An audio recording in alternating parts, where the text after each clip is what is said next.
Celebrity food. ఈరోజు బాలకృష్ణ గారికి ఎంతో ఇష్టమైనటువంటి రొయ్యల కూర తయారు చేసి మీకు చూపిస్తా. ముందుగా 2 ఇంచుల చెక్క, 3 యాలక్కాయలు, 4 లవంగాలు వేసి వేయించుకోవాలి. ఇవి కొద్దిగా వేగాక 1 స్పూన్ జీలకర్ర, 2 స్పూన్ల ధనియాలు వేసి వేయించుకోవాలి. ఇవన్నీ వేగాయి కదా, గసగసాలు 2 స్పూన్ల గసగసాలు వేసుకోవాలి. గసగసాలు మాడిపోతాయి అన్నమాట, అందుకని లాస్ట్ వేసుకొని కొద్దిగా వేయించుకొని దించేసుకోవాలి. వేయించుకున్న ఈ మసాలాని మెత్తగా గ్రైండ్ చేసుకుందాం. తర్వాత ఒక బాణలిలో 2 టేబుల్ స్పూన్ల ఆయిల్ వేసుకొని కాగనివ్వాలి. నూనె వేడెక్కాక సన్నగా తరిగిన ఉల్లిపాయలు వేసుకోవాలి. అలాగే పొడవుగా తరిగి పెట్టుకున్న పచ్చిమిర్చి వేయాలి. ఉల్లిపాయలు గోల్డెన్ బ్రౌన్ వచ్చేంత వరకు వేగనివ్వాలి. ఉల్లిపాయలు లైట్ బ్రౌన్ కలర్ వచ్చాయి. 1 స్పూన్ అల్లం వెల్లుల్లి ముద్ద వేసుకోవాలి. వేసుకొని వేయించుకోవాలి. అల్లం వెల్లుల్లి ముద్ద వేగిపోయింది కదా, 1 స్పూన్ కారం, తగినంత ఉప్పు వేసుకోవాలి. కొద్దిగా పసుపు వేసుకోవాలి. 1 నిమిషం ఇలా ఇది వేగాక ఇప్పుడు మనం రొయ్యలు వేసుకుందాం. మనం కడిగి పెట్టుకున్న ఈ రొయ్యల్లో వాటర్ ఊరుతాయి అన్నమాట. ఆ వాటర్ని కూడా కింద పడవేయకుండా వీటిలోనే వేసుకోవాలి. కారం మీకు కావాలంటే ఇంకా కొద్దిగా వేసుకోండి. ఇదేంటంటే కారం తక్కువ ఉంటేనే బాగుంటుంది రొయ్యల్లో. అదే చికెన్ మటన్లో అయితే మనం కారం ఎక్కువగా వేసుకుంటాం. 400 గ్రాముల రొయ్యలు తీసుకున్నాను నేను.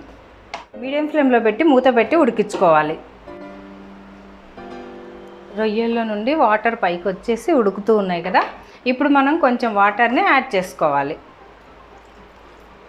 గరిటెతో తిప్పుకుంటూ ఉడికించాలి. తర్వాత మనం ఇందాక గ్రైండ్ చేసి పెట్టుకున్నాం కదా మసాలా ముద్దను, దీన్ని వేసుకోవాలి. మసాలా వేసుకున్నాక మూత పెట్టి ఉడికించుకోవాలి. 5 నిమిషాలు ఉడికించాను. మూత తీసి చూద్దాం. ఉడికిపోయింది. నూనె అంతా పైకి వచ్చింది చూడండి. ఇప్పుడు మనం దీంట్లో కొత్తిమీర వేసుకుందాం.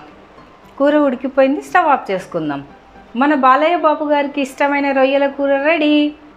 బాలకృష్ణ గారు అంటే గుర్తొచ్చింది. మా చిన్నప్పుడు మేము టీనేజ్లో ఉన్నప్పుడు మా పక్కన ఎల్లప్ప అనే ఒక అబ్బాయి ఉండేవాడు. ఆ అబ్బాయి కృష్ణ గారికి వీరాభిమాని అనమాట. ఆ పిల్లోడు మార్నింగ్ ఈవినింగ్ దీపారాధన చేసేవాడు, అగరవత్తులు ముట్టించేవాడు. ఆయనకు మందిరం అనమాట. దేవుడికి మనం మందిరం ఎట్లా పెడతామో అట్లాగా దేవుడి మందిరం కూడా పెట్టి, దేవుడి మందిరం లాంటిది ఒకటి పెట్టి దాంట్లో ఆయన ఫోటో పెట్టి పూజలు చేసేవాడు. అంతటి అభిమానులు ఉన్నారు ఆయనకి. అట్లనే ఇంకొక అబ్బాయి ఉండేవాడు, ఇంకొక అంకుల్ ఉండేవాడు. ఆ అంకుల్ అయితే పౌర్ణమి వచ్చింది అనుకోండి, పౌర్ణమి అంటే ఒక సంవత్సరంలో ఒక 4-5 టైమ్స్ అయినా సరే పౌర్ణమికి మా అందరినీ పిలిచి భోజనాలు పెట్టి, పౌర్ణమి చంద్రుడు అంట బాలకృష్ణ గారు, అందుకని ఆయనకు పూజలు జరిపించేవాడు. పూజలు జరిపించి మా అందరికీ భోజనాలు పెట్టేవాడు. బాగా సాయంత్రం 7-8 వరకు ఆడుకొని భోజనాలు చేసి ఇంటికి వెళ్ళేవాళ్ళం.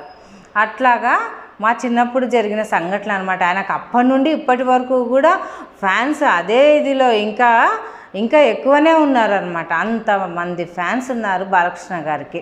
ఆయన సినిమాలు ఎక్కువగా చూసేదాన్ని నేను. సీతారాముల కళ్యాణం సినిమా అంటే నాకు చాలా ఇష్టం అప్పట్లో.